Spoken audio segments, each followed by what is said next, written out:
Andhra Pradesh triple ఐటీలో అదేనండి ఆర్జేయుకేటీలో మన ఏపీలో ఉన్నటువంటి 4 త్రిబుల్ ఐటీల్లో కలిపి ఇప్పటికే ఫస్ట్ ఫేజ్ సెకండ్ ఫేజ్ కూడా అయిపోయింది. మూడో ఫేజ్ ఫైనల్ మెరిట్ లిస్ట్ కోసం ఎదురు చూస్తున్నటువంటి వాళ్ళలో చాలామంది అదృష్టవంతులు ఉండబోతున్నారు. ఇది మాత్రం ఖచ్చితం.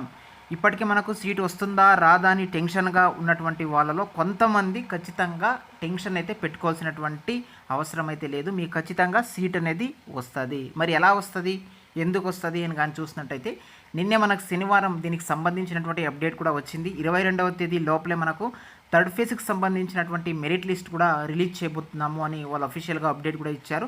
అందులో భాగంగానే పిహెచ్ కేటగిరీకి సంబంధించినటువంటి ప్రొవిజన్ లిస్ట్ కూడా విడుదల చేయడం అయితే జరిగింది. వాళ్ళకు కూడా 22వ తేదీ కౌన్సిలింగ్ ఉండబోతుంది అని చెప్పారు. అంతా బాగానే ఉంది. కాకపోతే మనకు 4 త్రిబుల్ ఐటీలు కలిపి ఒక్కొక్క త్రిబుల్ ఐటీలో 50 సీట్లు అనేవి ఇక్కడ దివ్యాంగులకు కేటాయించడం అయితే జరిగింది. టోటల్గా 200 సీట్లు అనేవి దివ్యాంగులకు కేటాయించడం అయితే జరుగుతుంది. ఇందులో 5 రకాల దివ్యాంగస్తులు దీనికి అప్లై అయితే చేసుకోవచ్చు. కాకపోతే స్టూడెంట్స్ అనేవాళ్ళు వాళ్ళకు ఎలాంటి దివ్యాంగత్వం లేకపోయినప్పటికీ కూడా చాలామంది నకిలీ సర్టిఫికేట్తో అప్లికేషన్ అనేది అప్లోడ్ చేయడం అయితే జరిగింది.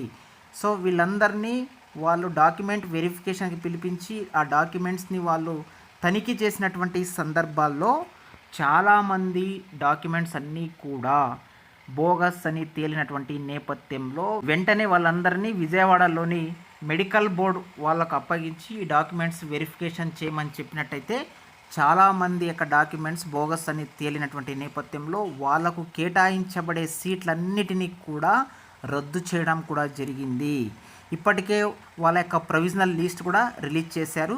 200 సీట్లకు గాను 255 మంది అప్లికేషన్ పెట్టుకోగా దాంట్లో దాదాపు 141 మంది దాకా సెలెక్ట్ అయితే అయ్యారు. ఇంకా దాదాపు మిగిలినటువంటి సీట్లు ఏవైతే ఉన్నాయో వాటన్నిటినీ కూడా జనరల్లో కలిపి థర్డ్ ఫేజ్ కౌన్సిలింగ్ సంబంధించి మెరిట్ లిస్ట్ రాబోతుంది కదా, దాంట్లోనే కలిపి అవకాశం అయితే జనరల్ కింద వేరే స్టూడెంట్స్కి ఇవ్వబోతున్నామని అధికారికంగా ట్రిపుల్ ఐటీకి సంబంధించినటువంటి అధికారులు పేర్కొనడం అయితే జరిగింది. దానికి సంబంధించినటువంటి న్యూస్ కూడా ఈరోజు పేపర్లో వచ్చినటువంటి ఆర్టికల్ కూడా మీరు చూడొచ్చు.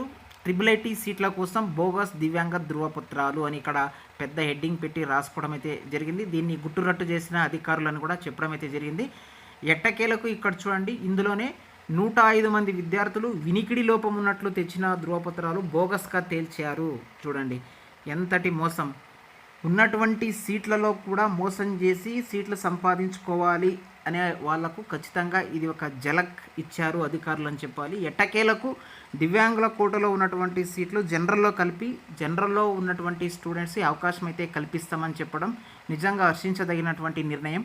ఎట్టకేలకు ఎవరైతే సీట్ రాదు అనుకుంటున్నారో వాళ్ళందరికీ కూడా ఖచ్చితంగా ఒక 70 నుంచి 80 మంది దాకా సీట్ అనేది వచ్చే అవకాశం అయితే ఉంటుంది. ఏది ఏమైనా దివ్యాంగ కోటలో నకిలీ బోగట్టు అనేది బయటికి రావడంతో మీకు అవకాశం వచ్చిందనే చెప్పాలి. Wish you all the best. ఎట్టకేలకు 22వ తేదీ లోపలే మనకు థర్డ్ ఫేజ్కి సంబంధించినటువంటి మెరిట్ లిస్ట్ అనేది రాబోతుంది. ఖచ్చితంగా మీరైతే అదృష్టవంతులే అని చెప్పాలి. మీకు రాదు అనే ఓప్స్ ఉండే వాళ్ళకందరికీ కూడా సీట్ అనేది రాబోతూ ఉంది.